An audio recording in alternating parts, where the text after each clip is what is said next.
بسم اللہ الرحمن الرحیم۔ عائشہ اسلامک ہسٹری کی پیاری بہنوں اور بھائیوں، السلام علیکم۔ جو شخص ماہ شعبان میں یہ 5 کام کر لے گا، اس کا رزق کبھی ختم نہ ہوگا۔ اللہ والو، رزق اللہ تعالیٰ کی ایک ایسی نعمت ہے کہ جس کی تقسیم کا اختیار اللہ تعالیٰ نے اپنے پاس رکھا۔ ایک منظم اور ضابطے کے مطابق اللہ تعالیٰ اپنی تمام مخلوقات کو اپنے وقت پر رزق پہنچاتا ہے، چاہے وہ زمین پر چلنے والے یا رینگنے والے جاندار ہوں، یا سمندر کی تاریکیوں میں بسنے والے جاندار، یا پہاڑوں کی چوٹیوں پر رہنے والے جاندار۔ اللہ تعالیٰ کسی کو نہیں بھولتا۔ جیسے سورۃ ہود میں اللہ کا ارشاد ہے کہ زمین پر کوئی ایسا جانور نہیں کہ جس کا رزق اللہ تعالیٰ نے اپنے ذمہ نہ لے رکھا ہو۔ تو اس آیت سے ہمیں معلوم ہوا کہ اللہ تعالیٰ اپنے بندوں پر لطف اور کرم کرنے والا ہے، اور وہ جسے چاہتا ہے رزق دیتا ہے۔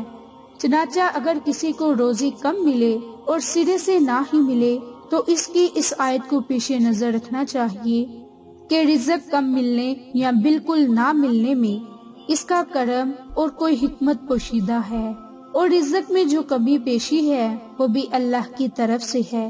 جیسے سورۃ بنی اسرائیل میں اللہ کا ارشاد ہے کہ بے شک تمہارا رب جسے چاہے رزق کشادہ دیتا ہے اور جسے چاہے کم دیتا ہے، بے شک وہ اپنے بندوں کو خوب جانتا ہے اور ان کے احوال کو دیکھتا ہے۔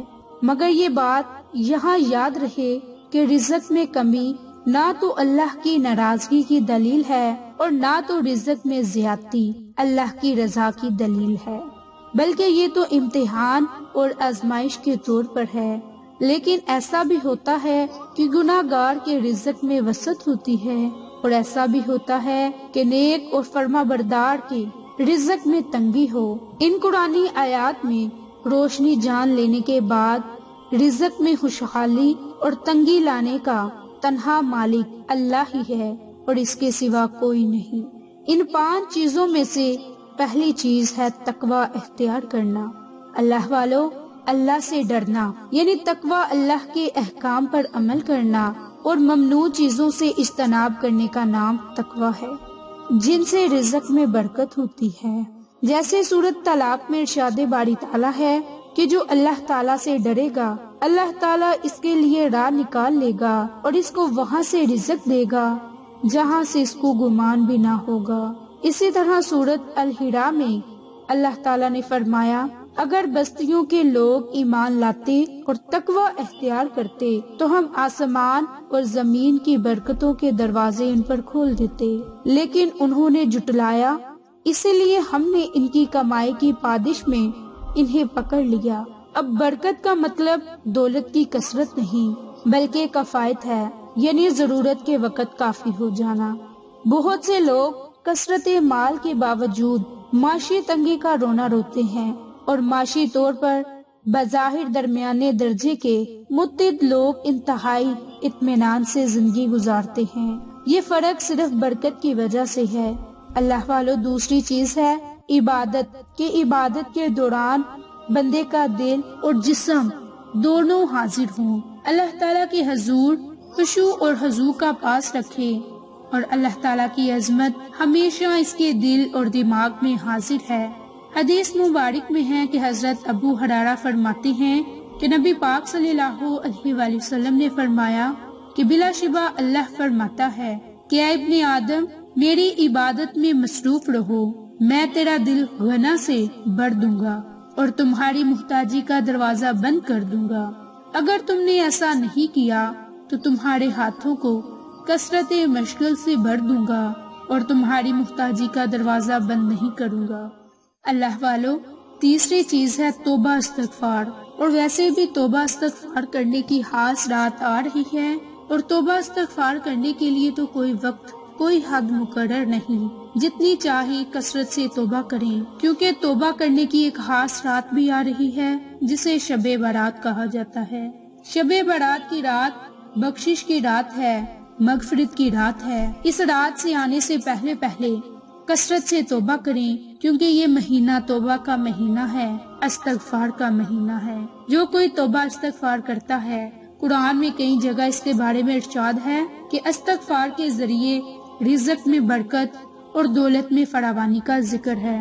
سورۃ نوح میں حضرت نوح کا قول نقل کیا کہ میں نے اپنی قوم سے کہا کہ اپنے رب سے معافی مانگو، بلا شبہ وہ بڑا ہی بخشنے والا ہے، وہ تم پر خوب بارشیں برسائے گا، تمہیں مال اور اولاد کی فراوانی بخشے گا، تمہارے لیے باغ پیدا کرے گا اور نہریں جاری رکھے گا۔ حضرت عبداللہ بن عباس سے روایت ہے کہ رسول اللہ صلی اللہ علیہ وآلہ وسلم نے فرمایا کہ جو شخص باکثرت استغفار کرتا ہے، اللہ تعالیٰ اس کو ہر غم سے چھٹکارا اور ہر تنگی سے کشادگی عنایت کرتے ہیں، ایسی راہوں سے رزق عطا کرتے ہیں کہ جس کا اسے گمان بھی نہ ہو۔ تو استغفار کی حقیقت یہ ہے کہ انسان گناہ کو گناہ سمجھ کر چھوڑ دے، اپنے کیے پر شرمندہ ہو اور آئندہ ترک گناہ کا پختہ عزم کرے، جہاں تک ممکن ہو اعمال خیر کرے۔ اگر گناہ کا تعلق حقوق العباد سے ہو تو اس کی توبہ کے لیے ایک شرط ہے کہ صاحب حق سے معاملہ صاف کرے، ان شرائط کے بغیر توبہ بے حقیقت ہے۔ میری بہنوں، چوتھی چیز اللہ تعالیٰ کا شکر ادا کرنا۔ رزق میں برکت کا ایک بہت بڑا ذریعہ شکر ہے، جسے سورۃ ابراہیم میں اللہ تعالیٰ نے ارشاد فرمایا کہ اگر تم شکر کرو گے تو وہ تمہیں اور زیادہ عطا کرے گا، اگر تم شکر نہیں کرو گے یعنی کفران نعمت کرو گے تو پھر میرا عذاب بہت سخت ہے۔ یہاں پر حضرت موسیٰ کا ایک واقعہ یاد آ گیا، لیکن وہ اب آپ کے ساتھ میں نہیں شیئر کروں گی، کیونکہ اب آپ کے ساتھ میں 5واں عمل شیئر کروں گی۔ 5ویں چیز یعنی کہ صدقہ کرنا۔ صدقہ کی بڑی فضیلت ہے، جیسے کہ سورۃ سبا میں اللہ کا ارشاد ہے کہ جو کوئی چیز بھی تم خرچ کرتے ہو تو وہی اس کا عوض دیتا ہے اور وہی بہترین روزی دینے والا ہے۔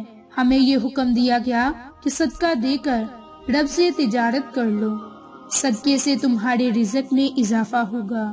تو اللہ والوں، یہ وہ 5 چیزیں ہیں کہ جن سے رزق میں اضافہ ہوتا ہے، رزق میں برکت ہوتی ہے۔ تو اس عمل کو، اس وظیفے کو آپ شعبان کے مہینے میں کسی دن بھی، کسی رات کے وقت بھی کر سکتے ہیں۔ شعبان کے مہینے کے علاوہ رمضان کے مہینے میں بھی آپ اللہ سے دعا مانگیں، اللہ کی ذات آپ کو ہر وہ چیز عطا کرے گی جس کی آپ کو ضرورت اور جس کی آپ کو طلب ہے۔ تو میری بہنوں اور بھائیوں، یہ خاص مختصر عمل ہے، اسے خود بھی کریں، اپنے عزیز و قریب، اپنے جاننے والوں کے ساتھ شیئر بھی کریں اور شعبان کے مہینے میں یہ عمل لازم کریں۔ جزاک اللہ۔